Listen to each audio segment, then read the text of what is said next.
So let's look at an example of area trapped between two curves.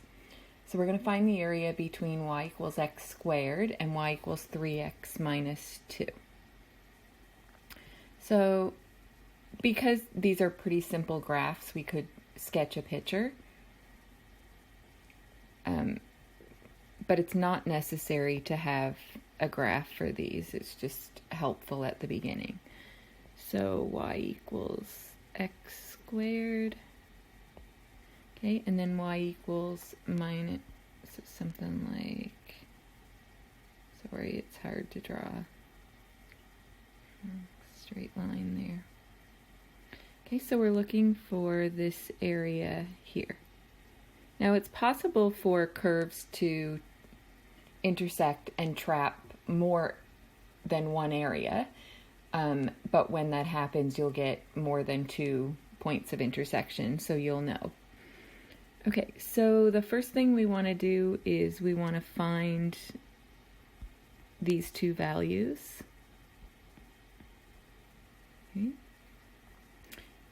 So we can do that by finding the points of intersection. So we can let x squared equal 3x minus 2. And then because it's a quadratic, I'm going to set everything equal to 0. And then factor. And I get x minus 2 and x minus 1. And this confirms my picture. This is x equals 1 and x equals 2. Excuse me. So secondly, I want to set up my integral.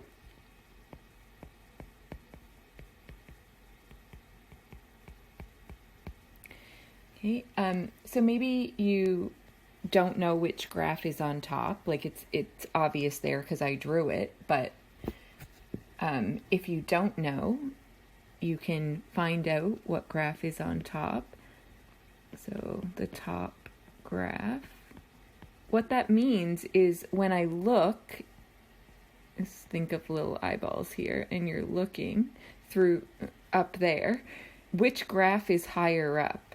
So I'm just going to pick a value between 1 and 2, so like x equals 1.5, and then I'm going to see which gives me the higher y value. So I can put 1.5 squared, or I can put it in times 3 and then minus 2. And when I do this, I get that this is the higher y value. I don't have a calculator here to give that exact number, but you can figure that out. So then that means that that graph is the top graph. So to find area, I'm going to go from 1 to 2 of the top graph minus the bottom graph with respect to x. And this should give me, if I remove brackets, an easy integral that I can solve. Oh, let's actually solve it just using the antiderivative. And I don't need plus c because it's a definite integral.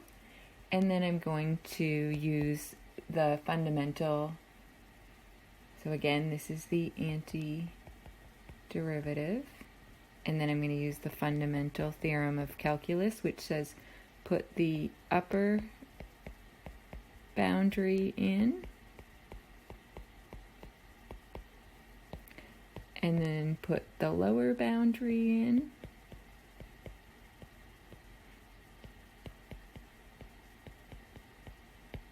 I'm being very obvious. And then subtract them. And I can do this all out, I think. So this is 3 times 4, 12 is 6, minus 4, minus 8 thirds, minus 3 halves, minus 2, minus 1/3, And then when I remove brackets, I get 6 minus 4 minus 8 thirds minus 3 halves plus 2 plus 1 third. And then this gives me 4 minus 7 thirds minus 3 halves. And if I get a common denominator, that gives me 1/6. And this is units squared. It is area. If you get a negative area at the end, what it means is that you've picked the top graph incorrectly. And it's no big deal because it'll be the same answer just with a negative. So instead of figuring out what the top graph is, an alternative would just be to put absolute values around your answer.